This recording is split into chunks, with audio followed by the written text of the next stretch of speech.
में देखते हैं कि आज के टॉपिक में हम क्या क्या पढ़ने वाले हैं। ठीक है, देखिए आपका जो सिलेबस है ना उसमें मेनली हमको 3 सिद्धांत के बारे में पढ़ना है। ठीक है, पहला क्या है, पहला हमको पढ़ना है उदारवाद।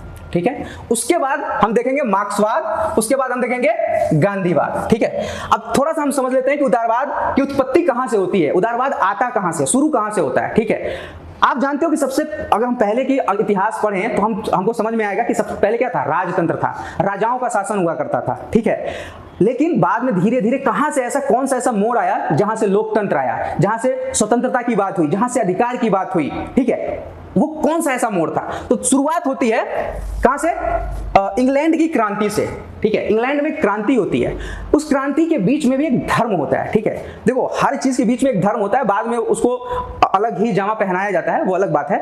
और इसमें अगर मैं बात करूंगा तो बहुत लंबा हो जाएगा, बस इतना समझो थोड़ा सा कि उदारवाद में इंग्लैंड की क्रांति होती है और इंग्लैंड की क्रांति से ये चीजें शुरू होती हैं, जहां से राजा की सत्ता समाप्त होती है और संसद की सत्ता शुरू होती है। ठीक है, वहां से लोकतंत्र का प्रारंभ होता है। ठीक है, अब लोकतंत्र के प्रारंभ कहां से होता है, अगर क्वेश्चन पूछे कहां से होता है तो इंग्लैंड की क्रांति से होता है। क्यों होता है, क्योंकि वहां पे ज्ञानोदय हो रहा होता है, एनलाइटनमेंट हो रहा होता है, लोग क्वेश्चन करना शुरू करते हैं कि भाई राजा की बात क्यों माने, राजा हम पे शासन क्यों करेगा, राजा के क्या क्या कर्तव्य होने चाहिए। ठीक है, राजा अगर हम पे शासन करता है तो हमारा चुना होना हम चुन के देंगे राजा को, कौन हम पे शासन करेगा, ये सारी चीजें बात होनी शुरू होती है। उसको क्या बोला जाता है, ज्ञानोदय, एनलाइटनमेंट। ठीक है, वहां से उदारवाद शुरू होती है। इंग्लैंड की गौरवपूर्ण क्रांति होती है, अमेरिका की स्वतंत्रता युद्ध होता है, अमेरिका में भी एक युद्ध होता है जिसमें जेफरसन महोदय होते हैं, वो बहुत ही बेहतरीन रोल निभाते हैं। अमेरिका में वहां पे क्या होता है, 13 उपनिवेश होते हैं, 13 उपनिवेश मिलकर क्या करते हैं, ब्रिटिश सत्ता के खिलाफ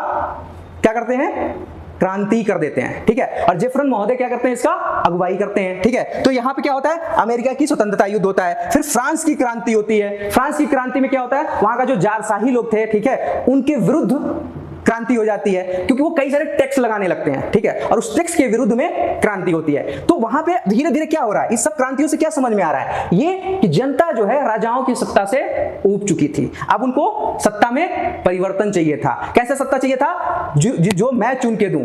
ठीक है, जिसे मैं कहूं वो हम पे शासन करेगा और शासन हमारे हिसाब से होगा। अब्राहम लिंकन ने क्या कहा, लोकतंत्र किसे कहते हैं, जनता का, जनता के लिए, जनता के द्वारा शासन। ये किसका सिद्धांत हो सकता है, उदारवाद का, उदारवाद की देन है। ठीक है, तो यहां से शुरू होता है, 3 क्रांति होती हैं और तीनों क्रांति में बहुत बड़ा भूमिका निभाती है ये। ठीक है, उसके बाद शुरू होता है मार्क्सवाद के बारे में हम थोड़ा सा जानेंगे, आगे सब पढ़ेंगे।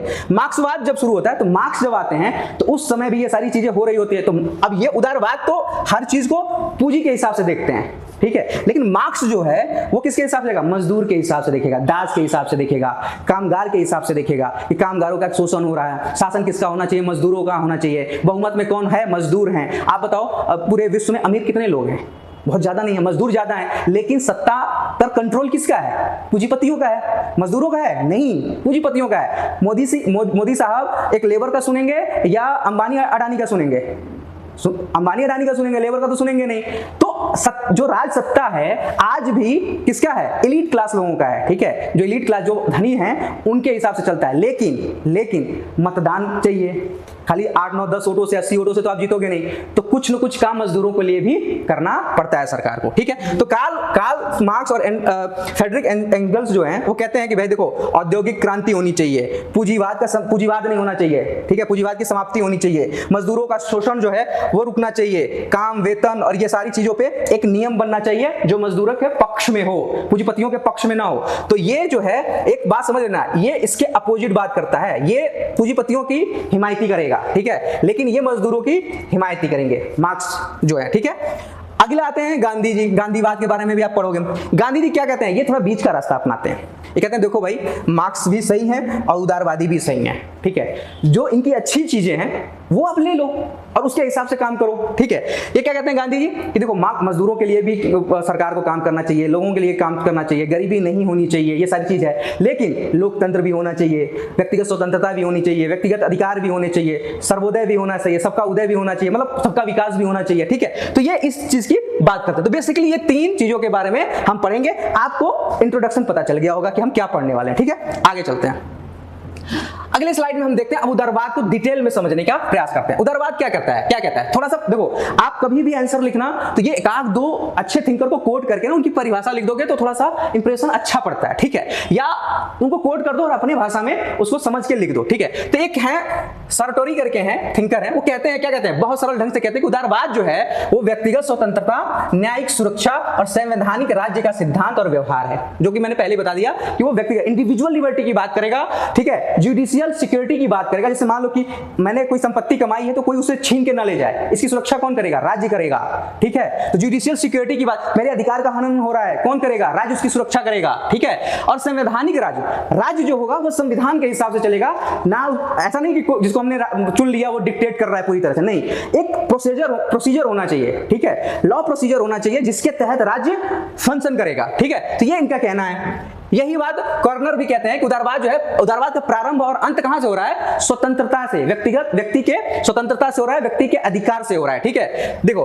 व्यक्तिगत स्वतंत्रता, मानव अधिकार और मानवीय प्रसन्नता, मानव खुश भी होना चाहिए। तो इन सब, ये थोड़ा सा कोट कर लेना, ये थोड़ा रट भी सकते हो आप लोग, हालांकि समझ लोगे तो इसमें तीन मुख्य बात है, क्या, व्यक्तिगत स्वतंत्रता, न्यायिक सुरक्षा और संवैधानिक राज्य, ये तीन को कोट कर दोगे और इनका नाम लिख दोगे, काम हो जाएगा, ठीक है। अब उदारवाद की विशेषता हम समझ लेते हैं। उदारवाद की विशेषता में क्या समझना है, उदारवाद की विशेषता को हम चार भाग में देख सकते हैं। राजनीतिक रूप से क्या विशेषता है, आर्थिक रूप से क्या है, सामाजिक रूप से क्या है, अन्य में क्या है। राजनीति में व्यक्तिगत अधिकार को ये बहुत बहुत बहुत इंपॉर्टेंस देते हैं। इंडिविजुअल राइट्स और इंडिविजुअल लिबर्टी के साथ ये कोई समझौता नहीं करते हैं, चाहे कुछ भी हो जाए, ठीक है। तो इसके बारे में बहुत डिटेल में पढ़ोगे आप ग्रेजुएशन में, बस मैं यहाँ काम भर का बताता हूं आप लोगों को, ठीक है।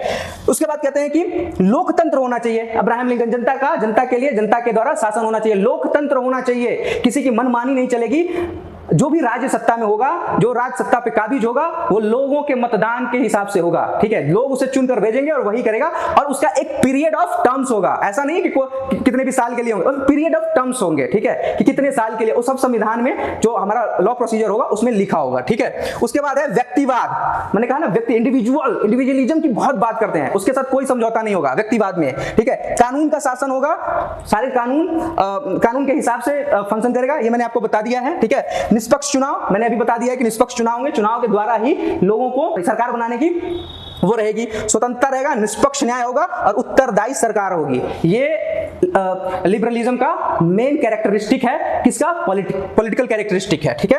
आर्थिक में अगर हम बात करें, देखो यही विवाद होता है मार्क्स के साथ, ये आर्थिक चीजों में ही ये विवाद हो जाता है। वो कहते हैं कि देखो पूंजीवादी अर्थव्यवस्था होनी चाहिए, जो भी व्यवस्था होगी पूंजीवादी अर्थव्यवस्था। पूंजीवादी अर्थव्यवस्था में किसका इंपॉर्टेंस बढ़ जाता है, प्राइवेट प्रॉपर्टी का, ठीक है, कि भाई मैं कंपनी लगाऊंगा, ये मेरा जितना विकास होगा मजदूर लोग काम करेंगे, और जो उसका मालिक होगा कंपनी का, उसका इकोनॉमिकल ग्रोथ बहुत तेजी से हो जाता है। जो पूंजी लगाने में सक्षम है, जो पैसा लगा के कंपनी खोलने में सक्षम है, वो उसका विकास बहुत तेजी से होगा, उसका इकोनॉमिकल ग्रोथ बहुत तेजी से होता है। लेकिन जो काम कर रहे होते हैं ना, उनका एक्सप्लॉइटेशन होता है। इसके बारे में मार्क्स ने बहुत अच्छे से बताया है, दास कैपिटल नाम की बुक में उन्होंने लिखा है, उसमें बहुत अच्छे से एक्सप्लेन किया है इसके बारे में, ठीक है। एक कम्युनिस्ट मैनिफेस्टो लिखा है, उसमें भी उन्होंने कहा बहुत अच्छे से, मजदूरों को बताया कि कैसे तुम सत्ता में आ सकते हो। हालांकि ये सब आज के समय में तो मुझे नहीं लग रहा है कि कहीं भी कम्युनिज्म है, कहीं भी समाज, हालांकि कई देश कहते हैं, चीन, रसिया, ये सब कहते हैं कि हम समाजवादी हैं, भाई हम कम्युनिज्म को फॉलो करते हैं, ऐसा कुछ नहीं है। सब के सब कैपिटलिज्म को अपना चुके हैं, ठीक है, वो बाद में बात करेंगे। तो सबसे पहली इंपॉर्टेंट चीज है कि वो पूंजीवादी अर्थव्यवस्था पे बेस्ड होगा,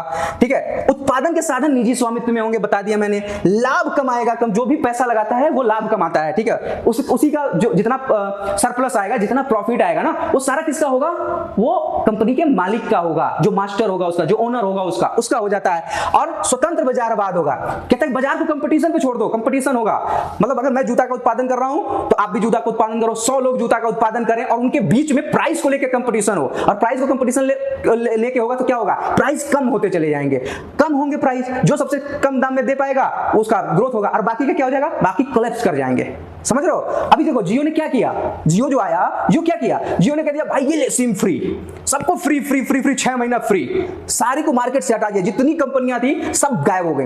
2 बच गए, एयरटेल और जियो। आज जियो तय करता है कि किसी भी रिचार्ज का जो प्राइस क्या होगा, जियो ने प्राइस बढ़ाया एयरटेल प्राइस बढ़ा देगा, जियो ने प्राइस कम किया एयरटेल को प्राइस कम करना पड़ेगा। यानी अब पूरा का पूरा टेलीकॉम सेक्टर कौन कंट्रोल कर रहा है, जियो कंट्रोल कर रहा है। यही होता है, यही कह रहा है कि प्रतिस्पर्धा, आपको समझ में आ गया होगा, इससे आसान भाषा में कोई नहीं समझा पाएगा। प्रतिस्पर्धा का समर्थन करता है, ये हो गया, ये मेन चीज है। अब सामाजिक की बात कर ले तो कहते हैं कि भाई धर्मनिरपेक्ष राज्य की स्थापना होगी जिसमें धर्म ज्यादा इंपॉर्टेंट नहीं होगा, जितने धर्म के लोग मानने वाले होंगे ना उन सबको संविधान में जो सुरक्षा दी गई होगी सबके लिए समान होगी, किसी के साथ भेदभाव किसी भी धार्मिक विश्वास वाले का जो जिसमें आस्था रखनी है। अब जैसे भारत है, भारत धर्मनिरपेक्ष है, भारत में ईसाई हैं, मुसलमान हैं, हिंदू हैं, ठीक है, यहूदी हैं, जिसको जिस धर्म में आस्था हो वो रखे, संविधान किसी के साथ भी भेदभाव नहीं करेगा, वो अपनी आस्था बना के रख सकते हैं। लेकिन ठीक है, कई बार होता है कि जो बहुसंख्यक लोग होते हैं वो अल्पसंख्यक पे हावी हो जाते हैं, ये सब पॉलिटिकल चीजें हैं, ये सब पे ध्यान मत दो, ये बस सामाजिक ही समझो, यहाँ थियरी समझो, ठीक है। तो समानता पे आधारित क्या होगा, समाज। समानता पे आधारित का मतलब ये नहीं कि पैसा में सब समान हो जाए, चलो भैया सबको पैसा समान करो, नहीं, ये बात नहीं कह रहा है। कह रहा है कि जो हमारा मूल अधिकार है, मूल अधिकार की बात कर रहा है, जैसे जीवन जीने की, जीवन की सुरक्षा, ये कोई किसी को मार नहीं सकता, चाहे वो गरीब हो अमीर हो कोई भी हो, वो किसी को मार नहीं सकता। यहाँ पे इससे मैटर ये नहीं कि सबको पैसा में बराबर मार दो भाई,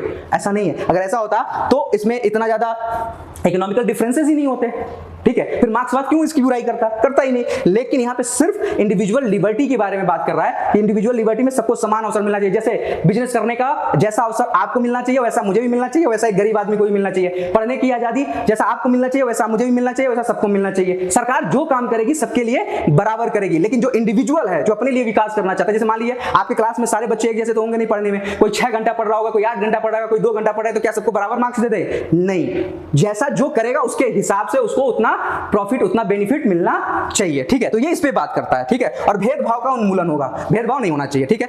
अन्य में अगर देख लें तो राज्य एक सामाजिक समझौते का सिद्धांत है और सीमित शासन की अवधारणा है। राज्य ये कहता है कि राज्य जो है ना, लोगों ने एक कॉन्ट्रैक्ट करके बनाया है। मैं पिछली क्लास में आप देखोगे तो मैंने बताया है कि समाज और राज्य में कौन बड़ा है, समाज बड़ा है। राज्य की जरूरत क्यों पड़ी होगी? लॉक साहब कहते हैं कि देखो क्या होता है कि जब राजा निरंकुश हो जाता है या राजा निरंकुश हो जाता है, एनार्की, बहुत ज्यादा एनार्की हो जाता है और वहां पे अराजकता फैलने लगती है, तो क्या होता है, लोगों की संपत्ति जो है ना, संपत्ति से बहुत प्यार होता है। आदमी देखो क्या करता है, जमीन के लिए मर्डर तक कर देता है कि नहीं कर देता है? संपत्ति के लिए किसी को भी मारने के लिए तैयार। चोर और डाकू क्या करते हैं, धन के लिए किसी को चक्कू मार दिए। तो संपत्ति से बहुत प्रेम होता है सबको, और संपत्ति की सुरक्षा के लिए और जीवन की सुरक्षा के लिए एक सुप्रीम इंस्टीट्यूशन होना चाहिए जो राज्य होगा, और राज्य इन लोगों की संपत्ति की और जीवन की सुरक्षा का जिम्मेदार होगा। तो ये मेनली उदारवाद की विशेषता है, ठीक है। तो आप लोगों को ये उदारवाद अच्छे से समझ में आ गया होगा। अगला हम देख लेते हैं उदारवाद की कमजोरियां। उदारवाद की कमजोरियां में जो है, उदारवाद में कमजोरी क्या है? सामाजिक असमानता। सामाजिक असमानता क्या हो ही जाएगी, जब आर्थिक असमानता होगी तो सामाजिक असमानता अपने आप हो जाएगी। क्यों? क्योंकि बाजार जो है वो क्या होगा, कंपटीशन पे आधारित होगा, निजी संपत्तियां होंगी, ठीक है, जिससे गरीब और गरीब हो जाएंगे और अमीर हो जाएंगे, और समाज में क्या आ जाएगा, असमानता आ जाएगा। आर्थिक अस्थिरता होगी, मैंने बताया कि प्रतिस्पर्धा होगा, और प्रतिस्पर्धा की वजह से क्या होगा, कंपनियां क्या करेंगी, जो सेम प्रोडक्ट में काम करेंगी, प्राइस घटाते इतना घटा देंगे कि क्या हो जाएगा, इकोनॉमिकली कोलैप्स हो जाएगा, मंदी आ जाएगी, ठीक है। और मंदी आ जाएगी तो क्या हो जाएगा, आर्थिक अस्थिरता पैदा हो जाएगा, ठीक है। तो इसका बहुत बड़ा कारण माना जाता है, इसकी सबसे बड़ी यही बुराई। कई बार अमेरिका में आर्थिक मंदी आ चुकी है, और अमेरिका में अगर आर्थिक मंदी आती है तो पूरे विश्व में लगभग आ जाती है, क्योंकि जो भी चीज होता है, लेन देन जो अंतरराष्ट्रीय व्यापार होता है वो डॉलर में होता है, और डॉलर में थोड़ा भी ऊपर नीचे होता है तो काम खत्म हो जाता है। और ऐसा क्यों होता है? क्योंकि उसका पूरा फंक्शन ही लिबरलिज्म पे आधारित है, ठीक है। अब सामाजिक रूप से अगर हम देखें तो उदारवादी जो विचारधारा है वो व्यक्तिगत जिम्मेदारी को महत्व देता है, ठीक है, व्यक्तिवाद को बहुत ज्यादा वो इंपॉर्टेंस देता है। और अगर सरकार जो है ना, वो कहता है कि भाई देखो, सरकार का काम सिर्फ 3-4 है, उससे ज्यादा काम नहीं है। 3-4 में काम क्या है? पहला है कि आप व्यक्ति की जीवन की सुरक्षा करोगे, दूसरा है आर्थिक सुरक्षा करोगे, तीसरा है आंतरिक सुरक्षा करोगे, और चौथा बाह्य सुरक्षा। इसके अलावा और किसी चीज में ये नहीं कि कोई अगर क्या नाम है, कोई गरीब है, कोई वंचित है, ठीक है, उसका पूंजीपति से ले लिए पूरा पैसा, जैसे मान लो अंबानी से सारा पैसा छीन के और दे दो पूरे भारत में सब गरीबों को बांट दो, ऐसा नहीं कर सकते आप, समझ रहे हो उसका। तो इसलिए क्या होता है, इसलिए यहाँ पे सरकार का ये सब काम नहीं है। तो इसमें भी सामाजिक जो रूप से एक तरह से, और मैंने पहले बताया आपको कि जिसका भी इकोनॉमिकल पावर होगा, जिसके पास भी, वो पॉलिटिकली चीजों को कंट्रोल कर लेगा।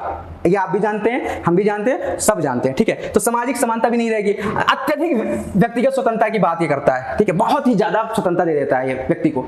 अब एक बात बताओ, इतना स्वतंत्रता तो नहीं दिया जा सकता कि कोई दूसरे की स्वतंत्रता का हनन करने लगे। मार्क्स यही कहते हैं कि भाई ठीक है, आप कंपनी लगाते हो, आप उससे सरप्लस कमाते हो, और सरप्लस कमाने के बाद उस सरप्लस जनरेट कौन करता है? मजदूर जनरेट करता है। तो मजदूर को भी उसमें प्रॉफिट मिलना चाहिए, लेकिन वो प्रॉफिट कौन रख लेता है? सारा का सारा डकार जाते हैं पूंजीपति, ठीक है, और किसी भी प्रकार का वो नहीं रहता उसमें। तो उसमें व्यक्तिगत स्वतंत्रता को ना बहुत ही ज्यादा विशेष महत्व दे दिया जाता है, ठीक है। और कभी कभी क्या होता है, इसका अनियंत्रित प्रयोग समाज को अनुशासन और सामूहिक भलाई की समस्याओं, बहुत चीजें हो जाती हैं उसमें, ठीक है। तो ये सारी चीजें आपको उदारवाद की कमजोरियां समझ में आ गई होंगी। अगले टॉपिक पे हम देख लेते हैं। अब थोड़ा मार्क्सवाद को समझ लेते हैं, ठीक है। मार्क्सवाद कहता है कि मजदूर वर्ग का जो राजनीतिक दर्शन है ना, ये मजदूर वर्ग का दर्शन है। मार्क्स सिर्फ मजदूर के इर्द गिर्द घूम रहे हैं, ठीक है। दास कैपिटल, दास मतलब क्या? गुलाम, गुलामों के लिए जो दास कैपिटल क्या है? गुलामों के बारे में बोल रहे हैं, मजदूरों के बारे में बोल रहे हैं, ठीक है। सामाजिक परिवर्तन क्यों होते हैं, ये आगे हम समझेंगे कि समाज में क्यों परिवर्तन आता है। भाई एक बात बताओ, ऐसा थोड़ी ना कि एकदम से लोकतंत्र आ गया होगा, उसके पहले बहुत कुछ हुआ होगा, राजतंत्र आने से भी पहले बहुत कुछ हुआ होगा। तो ये सामाजिक परिवर्तन क्यों होते हैं, इसके बारे में भी ये बात करते हैं। और भौतिक विकास ही वास्तविक विकास है। ये कहते हैं जितना भौतिक विकास हो सकता है, ठीक है, मैटेरियलिस्टिक जितना विकास कर सकते हो, उसी को विकास मानते हैं। ये स्पिरिचुअलिज्म में आध्यात्मिक रूप से ये कुछ नहीं मानते, ये इसमें भरोसा नहीं रखते। वो कहते हैं कि साइंस और भौतिक रूप से आप जितना विकास करोगे वही एक्चुअली में आपका डेवलपमेंट है, बाकी आप कितना भी राम नाम और ये सब करते रहो उससे कोई मतलब नहीं है, ठीक है। तो ये तीन चीजों पे मेनली बात करते हैं मार्क्स। चलो आगे मार्क्स को हम थोड़ा समझते हैं। मार्क्स कहते हैं देखो यार, द्वंदात्मक भौतिकवाद है। डायलेक्टिकल मटेरियलिज्म क्या है? ये कहते हैं कि देखो समाज में क्या होता है, समाज में दो चीजें होती है, एक होता है वाद, एक होता है प्रतिवाद, ठीक है। और इन दोनों के में क्या होता है? क्लैश होता है, ठीक है, संघर्ष होता है, और उससे एक वाद प्रतिवाद से एक संवाद निकलता है, ठीक है। थीसिस, एंटीथीसिस और सिंथेसिस निकलता है। उनका कहना है कि देखो क्या होता है कि जब फेडरलिज्म होगा, ठीक है, या जब स्लेवरी एज होगा, तो उसमें क्या होगा? स्लेव में और मास्टर के बीच में क्या होता होगा? संघर्ष हुआ होगा। और जब संघर्ष हुआ होगा तो एक नया रास्ता निकला, और वो फेडरलिज्म का निकला। और फेडरलिज्म मतलब सामंतवाद। और सामंतवाद में क्या हुआ होगा? सामंतवाद में जो जमीन के मालिक रहे होंगे और जो मजदूर, जो खेतों पे काम करने वाले रहे होंगे, उन दोनों के बीच में संघर्ष हुआ होगा। उस संघर्ष से एक नया निकला क्या? पूंजीवाद। और इसी तरह से जब पूंजीवाद में क्या होगा? पूंजीवाद में ये होगा कि जब मजदूर और पूंजीपति के बीच में संघर्ष होगा, और उससे जो एक अलग फेज निकलेगा, सिंथेसिस निकलेगा, वो होगा समाजवाद, ठीक है। तो इस तरह से वो समझाते हैं। तो उनका कहना है कि इसी तरह से समाज में द्वंद्व होते रहते हैं, और इसी द्वंद्व के बीच में एक नया रास्ता निकलता है, और इसी तरह से विकास होता है। देखो ये कोई बड़ी बात नहीं है। परिवर्तन के बारे में भगवान कृष्ण ने बताया कि परिवर्तन संसार का नियम है, यह होता ही रहेगा, और पुराना मिटेगा तभी नए का निर्माण होगा। तो ये बहुत बड़ी अच्छी बात थोड़ी ना कहती, ये तो हमारे संस्कृति में भगवान कृष्ण ने कई साल पहले गीता में बता रहे हैं अर्जुन को, ठीक है। तो लेकिन देखो यही है कि इन्होंने तरीके से साइंटिफिक रूप से समझा दिया, तो भाई वाहवाही हो रही है। हमारे कृष्ण भगवान पहले ही समझा रखे हैं कि परिवर्तन संसार का नियम है। दो गुट भाई कौरव, और उसमें क्या हुआ था? एक को एंटीथीसिस मान लो, एक को थीसिस मान लो, सॉरी, और एक को सिंथेसिस मान लो। मतलब दो के बीच में युद्ध हुआ, कौरव पांडव, ठीक है, थीसिस एंटीथीसिस। और जो नया युग आया जो वही तो है सिंथेसिस। इसी तरह से ये भी समझा रहे हैं, ठीक है। तो ये द्वंदात्मक, इसमें कहते हैं कि देखो उत्पादन के संबंध होते हैं और उत्पादन की शक्तियां होती है। उत्पादन के संबंध क्या है? एक उदाहरण से मैं आपको समझा देता हूं। मान लो कोई आपको खेती करनी है। खेती करने के लिए उत्पादन के साधन में क्या क्या चाहिए? ठीक है, उत्पादन के साधन में आपको चाहिए हल चाहिए, बैल चाहिए, बीज चाहिए, खाद चाहिए, ये सारी चीजें चाहिए, ठीक है। लेकिन उत्पादन की शक्तियां क्या होंगी? अगर क्या लेबर नहीं होगा तो उत्पादन कर पाओगे? आप बीज रहे, आपके पास सब कुछ रहे, लेकिन लेबर ना रहे, आपके पास टेक्निक न रहे, आपके पास कुशलता न रहे, तो क्या आप खेती करने का ज्ञान न रहे तो आप कर पाओगे? नहीं कर पाओगे। तो कहते हैं कि देखो उत्पादन के साधन रहे, लेकिन उत्पादन की अगर शक्तियां नहीं रहेंगी तो आप नहीं कर पाओगे कुछ भी। आपके पास सारा कुछ है लेकिन खेती नहीं कर पाओगे। और उत्पादन की शक्तियों में ना बदलाव किया जा सकता है। जैसे मान लो आज जो लेबर है, ठीक है, जो मान लो खेती बाड़ी कर रहा है, उसको बाद में ट्रेन करके उसको प्रोफेशनल खेती के बारे में समझाया जा सकता है, ठीक है। उसको इंजीनियर बनाया जा सकता है, उसको डॉक्टर बनाया जा सकता है, ठीक है। तो कुशलता में परिवर्तन करके उसके प्रोडक्शन को बढ़ाया जा सकता है, ठीक है। तो ये हो गया उत्पादन की शक्तियां, ठीक है। और उत्पादन के संबंध, इसी से उत्पादन के संबंध भी बनते हैं, ठीक है। जैसे आप मजदूर, कोई मजदूर है, कोइ मालिक है, कैसे निर्धारित होता है? ये उत्पादन के संबंध से ही निर्धारित होता है, ठीक है। अब चलते हैं थोड़ा सा ऐतिहासिक भौतिकवाद के बारे में समझ लेते हैं, इसी से ये समझाएंगे, ठीक है। कहते हैं कि देखो मान लो जब दुनिया शुरू हुई होगी तो प्रारंभिक साम्यवाद रहा होगा। उस समय कोई प्राइवेट प्रॉपर्टी नहीं रही होगी, घुमंतु लोग थे, फल मिलता था फल खाते थे, सरोवर में पानी मिल गया पानी पी लिए, ठीक है, ऐसे अपना चल रहा है। तो प्रारंभिक साम्यवाद था। उसके बाद कोई ऐसा चालाक व्यक्ति आया होगा तुम्हारी जैसे, उसने कहा होगा देखो एक काम करते हैं, पेड़ पे फल लगते हैं, इस पेड़ पे ना अपना स्वामित्व बना लेते हैं। अब उस पेड़ पे स्वामित्व बन गया, उस पेड़ को अपने कब्जे में किए होंगे, सरोवर को अपने कब्जे में किए होंगे, कुछ लोग समुदाय बना के, कुछ लोग इकट्ठित होकर कुछ कुछ जगहों पे अपना प्रभुत्व स्थापित करना शुरू किए होंगे, और कुछ लोगों को उन्होंने नौकर के रूप में रखा होगा, थोड़ा दिमाग वाले जो रहे होंगे। उससे क्या शुरू हो गया, दास और मालिक का संबंध। ठीक है, अब समझना, उत्पादन के संबंध बनते जा रहे हैं। यहाँ पे क्या बन गया, मालिक और एक दास बन गया। ठीक है, अब मालिक के अंदर बुद्धि आ गई। ठीक है, अब उत्पादन की शक्तियां बदल रही हैं, ये चीजें हो रही हैं। ठीक है, उसके बाद फिर ऐसे चला होगा, फिर कुछ मजदूरों में भी बुद्धिमान लोग आए होंगे, वो कहेंगे भैया तुम्हारा ही क्यों रहेगा, मेरा भी रहेगा, उन्होंने भी जमीन पे कब्जा किया होगा। और उसके बाद आया होगा सामंतवाद। इसी तरह सामंतवाद के बाद पूंजीवाद आएगा, इसके बारे में मैंने बता दिया। इसी तरह से फिर समाजवाद आएगा, लेकिन समाजवाद के बाद साम्यवाद अभी तक किसी भी देश में नहीं आ पाया है। ये बहुत ही हाइपोथेटिकल थिंकिंग है, किसका, मार्क्स का। ये माना जाता है कि बहुत ही काल्पनिक है, ये कभी हो ही नहीं सकता। इसके बारे में मैं बहुत बाद में बता दूंगा, इसमें बहुत टाइम लग जाएगा। ठीक है, अगला हम देख लेते हैं अतिरिक्त मूल्य का सिद्धांत। अब ये कहते हैं कि जो उत्पादन होता है, उत्पादन में जो यूज वैल्यू आता है, भाई आप उत्पादन में जो वस्तु खरीदने जाते हैं, क्यों खरीदने जाते हैं, क्योंकि उसका यूज वैल्यू है, आप उसको यूज करोगे। ठीक है, यूज करने के बदले में ही आप उसका दाम देते हो, तो वो यूज वैल्यू कहां से आता है, वो यूज वैल्यू कौन जनरेट करता है, उस यूज वैल्यू को जनरेट करता है मजदूर। एक ऐसे एग्जांपल से समझो, मान लो एक होटल है, होटल पे तुमने रॉ मटेरियल्स पूरे ला दिए, दाल चावल पानी वानी सब ला दिया, लेकिन अगर उसमें शेफ अच्छा नहीं है, कुक अच्छा नहीं है, तो क्या आप जाओगे वहां खाना खाने? अगर वो स्वाद नहीं दे पा रहा आपको, तो जाओगे आप खाना खाने? नहीं जाओगे। ठीक है, तो ये चीज यूज वैल्यू कहां से आया, यूज वैल्यू लाया कौन, मजदूर। अब इस यूज वैल्यू को बढ़ाया और घटाया भी जा सकता है। यूज वैल्यू को बढ़ा कैसे सकते हैं, काम के घंटे को बढ़ा दो, जो मजदूर है उसका काम बढ़ा दोगे, उसका यूज वैल्यू बढ़ जाएगा, उसका प्रोडक्शन वैल्यू बढ़ जाएगा। इसी तरह से मजदूर की कुशलता बढ़ाकर भी कर सकते हैं, उसको टेक्निकल चीजें दे दो, जहां पे 10 मजदूर काम कर रहे हैं वहां पे एक मजदूर एक मशीन दे दो, मशीन से काम कर लेगा, तो उसका तो प्रोडक्शन बढ़ गया ना, प्रोडक्शन बढ़ गया। तो यूज वैल्यू को भी हम बढ़ा सकते हैं। वर्क, अब आगे देख लेते हैं वर्क संघर्ष क्यों होता है। वर्क संघर्ष के बारे में मार्क्स कहते हैं कि प्रारंभिक साम्यवाद में तो वर्ग विहीन है समाज, लेकिन जब दास शुरू होता है तो वहां पे मालिक आता है, दास आ जाता है, इन दोनों के बीच में संघर्ष होगा, तो इसी में से एक जमींदार बन जाएगा, एक कृषक मजदूर बन जाएगा। ठीक है, फिर से वर्ग संघर्ष होगा, उसमें पूंजीवाद आएगा, एक पूंजीपति बनेगा, एक श्रमिक बन जाएगा। फिर समाजवाद आएगा, समाजवाद में क्या होगा, वर्गहीन समाज प्रारंभ हो जाएगा, और फिर से साम्यवाद जब आएगा तो वर्गविहीन समाज हो जाएगा। क्या वर्गविहीन समाज हो पाएगा? कभी नहीं हो पाएगा। ये इसीलिए मैं कहता हूं कि ये हाइपोथेटिकल है, वर्गविहीन समाज बना ही नहीं सकते आप। ठीक है, तो ये समझने वाली बात है।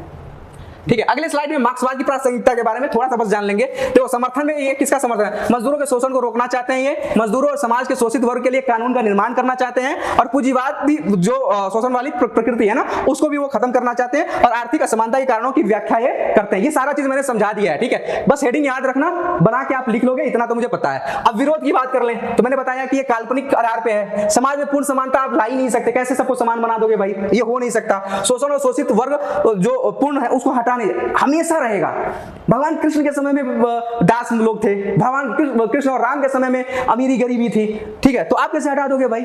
ठीक है, तो ये कहते हैं कि नहीं, ये हो ही नहीं सकता। शोषण और शोषित वर्ग तो किसी भी समाज में, कोई भी पॉलिटिकल मॉडल ले आओ, कोई भी पॉलिटिकल चीज ले आओ, उसमें रहेंगे। पूंजीवाद और समाजवाद में जो वर्चस्व में जो है, पूंजीवाद जो है जीत चुका है इससे, और सर्वहारा वर्ग की तानाशाही होती है इसमें। तो ये इसके विरोध की बात है और ये इसके समर्थन की बात है। ठीक है, तो मार्क्सवाद भी आप समझ गए। अब थोड़ा सा हल्के में जल्दी से गांधी जी को समझ लेते हैं। गांधी जी के सिद्धांत बहुत सिंपल है, वो कहते हैं देखो भाई, सत्य और अहिंसा पर समाज आधारित होना चाहिए, सत्य और अहिंसा के आधार पर चीजें आगे बढ़नी चाहिए। वो सत्य और अहिंसा से ही उन्होंने आंदोलन भी किया था, स्वतंत्रता संग्राम, और उन्हें जीत दिलाई। तो इसके बारे में तो आप लोग जानते होंगे, इसमें मैं डिटेल में नहीं जाऊंगा। साध्य और साधन की बात कर ले तो महात्मा गांधी कहते हैं कि देखो भाई, साध्य से ज्यादा साधन इंपॉर्टेंट है। अगर आप साधन गलत लोगे तो साध्य आपको गलत ही होगा। लक्ष्य इंपॉर्टेंट नहीं है, आप मींस कौन सा यूज करते हो। आपको टॉप अगर करना है तो टॉप होने के लिए क्या करना, रात भर सो, दिन भर सोगे, टॉप हो जाओगे, फेल हो जाओगे। इसीलिए साधन क्या है, पढ़ना, बहुत मेहनत करना, और मेहनत करके एक लक्ष्य बना के, लक्ष्य तभी बनाओगे, और साधन भी उसके आधार से उचित साधन होना चाहिए। अगर आपने बोला है कि मुझे आईएएस बनना है, मुझे डॉक्टर बनना है, और दिन रात सो रहे हो, पढ़ाई कर नहीं रहे हो, 30 मिनट की वीडियो देखने में आपका कमर दर्द हो रहा है, तो फिर तो आप नहीं कर पाओगे। ठीक है, तो ये समझ लो कि साधन बहुत ही ज्यादा इंपॉर्टेंट है साध्य से। साध्य अगर आपने अच्छा बनाया है तो साधन भी अच्छा होना चाहिए, तभी आप लक्ष्य तक पहुंच पाओगे। और महात्मा गांधी का स्वतंत्रता का जो स्वतंत्रता आंदोलन किए थे, तो स्वतंत्रता तो उनका लक्ष्य था, साधन क्या था, सत्य और अहिंसा। भैया सत्य और अहिंसा के आधार पर ही हमको स्वतंत्रता चाहिए, वरना नहीं चाहिए। उन्होंने कहीं भी इसके साथ समझौता नहीं किया। जब भी देखना, जब भी वो आंदोलन करते हैं और कहीं भी हिंसा होता है, तुरंत वो आंदोलन को क्या करते हैं, स्थगित कर देते हैं, नहीं चाहिए भाई हमको। तो साधन के साथ वो कभी भी समझौता नहीं करते हैं, ठीक है। पश्चिमी सभ्यता के बहुत बड़े आलोचक थे। इनका एक किताब है हिंद स्वराज। हिंद स्वराज में पढ़ना, इन्होंने इतना बुरी तरीके से उधेड़ा हुआ है जो आधुनिक सभ्यता है। डॉक्टर, यहाँ तक कि वो वकील थे और वकील की आलोचना कर रहे हैं उसमें, बहुत जबरदस्त तरीके से डॉक्टर की आलोचना कर रहे हैं। जितना ये आधुनिक सुविधा, सुख सुविधा है ना, इसके आलोचक रहे हैं। ये पश्चिमी सभ्यता के घोर आलोचक थे। वो नहीं चाहते थे, वो चाहते थे ग्राम आधारित भारत का राज्य बने, समझ गए। वो ग्रामोदय चाहते थे, ग्राम का विकास ज्यादा वो करना चाहते थे। कुटीर उद्योग, लघु उद्योग, इस सब पे ज्यादा उनका फोकस रहता था। तो पश्चिमी सभ्यता के घोर आलोचक थे। और समानता पर आधारित समाज था सर्वोदय। ये कहते हैं समानता, ये कहते थे इकोनॉमिकली सबको समान होना चाहिए भाई, किसी के साथ शोषण वोषण नहीं होना चाहिए और सबका विकास होना चाहिए। सर्वोदय की बात करते हैं, सबका विकास हो, सबका उदय हो, ठीक है। राज्य को ऐसा काम करना चाहिए, सब विकसित हो। राज्य के ये घोर विरोधी थे, राज्य नहीं चाहते थे ये, लेकिन राज्य जरूरी है, ठीक है। राज्य के घोर विरोधी थे, राज्य को पसंद नहीं करते थे। विकेंद्रीकरण, वो क्या विकेंद्रीकरण कहते थे कि सेंटर पावरफुल नहीं होना चाहिए, गांव ज्यादा पावरफुल बनाओ। जो विकास होगा वो गांव से शुरू होकर सेंटर की तरफ जाना चाहिए, ठीक है। उनका एक बहुत अच्छा थियरी था कि अगर मान लो मैं हूं, ठीक है, और मुझे परिवार के लिए कुछ हित है तो मुझे अपने हित को त्याग देना चाहिए। परिवार का हित गांव के हित के लिए त्याग देना चाहिए, गांव का हित, ठीक है, राज्य के लिए त्याग देना चाहिए, राज्य का हित देश के लिए त्याग देना चाहिए। ये था कि मतलब ये इसका ज्यादा, अगर इसमें ज्यादा फायदा है तो इस वाले को छोड़ दो, क्योंकि अगर देश का ज्यादा अगर हित होगा तो ऑटोमेटिकली इन सब का हित हो जाएगा, ठीक है। इसका अगर हित हो जाएगा तो इसीलिए वो कहते थे कि सर्वोदय, सबका उदय होना चाहिए। अगर थोड़ी बहुत चीजें किसी को दुख दे रही है तो उसको अपने दुख को कंट्रोल कर लेना चाहिए और सबके लिए काम करना चाहिए, ठीक है। और ये कुटीर उद्योग को ज्यादा इंपॉर्टेंस देते थे और ट्रस्टीशिप पे ज्यादा, ये कहते थे राज्य जो है ना कोई ऐसी संस्था नहीं है, राज्य को एज ए ट्रस्ट काम करना चाहिए। ये लोगों का ट्रस्ट होना चाहिए, ट्रस्टीशिप की तरह काम करना चाहिए उसको, कि भाई लोगों की सुरक्षा करना है, लोगों का ऐसा नहीं है कि हम मालिक बन के बैठ गए जी, हाँ जो होगा हमारा ही चलेगा, ऐसा नहीं। ट्रस्टीशिप की तरह काम करना चाहिए। तो बेसिकली गांधी जी इसी पे बात करते हैं, किसमें, सत्य, अहिंसा, साध्य और साधन पे। पश्चिमी सभ्यता के आलोचक हैं, राज्य विकेंद्रीय कुटीर उद्योग और ट्रस्टीशिप की बात कर रहे हैं, राज्य का विरोध कर रहे हैं, विकेंद्रीकरण की बात कर रहे हैं, कुटीर उद्योग का समर्थन कर रहे हैं और ट्रस्टीशिप, राज्य को ट्रस्टीशिप की तरह काम करना चाहिए। तो ये आपको समझ में आ गया होगा, ठीक है। अगला देख लेते हैं। अगला आप ये सारे क्वेश्चन आंसर आप खुद करेंगे, ठीक है। मैं जब आपका एग्जाम नजदीक आएगा तो मैं इसको एक बार जो इंपॉर्टेंट क्वेश्चन होंगे उसके बारे में बता दूंगा, ठीक है। तो आप लोग अच्छे से मेहनत करिए, कड़ी मेहनत करिए और हम लोग का साथ दीजिए। आपको अगर और कुछ जानना है, डिटेल में जानना है, किसी पॉइंट पे आप कंफ्यूज हैं या कुछ भी अलग से जानना चाहिए आपको, अगर लगता है कि नहीं सर मार्क्सवाद पूरे डिटेल में समझाओ, तो आप कमेंट बॉक्स में बताइए, हम आपके लिए करेंगे। लेकिन आप बताएंगे तभी हम करेंगे, वरना मुझे लगेगा कि आपको सब कुछ आता है, ठीक है। तो आप ये ध्यान रखें और इसी के साथ मिलते हैं अगले वीडियो में। जय हिंद।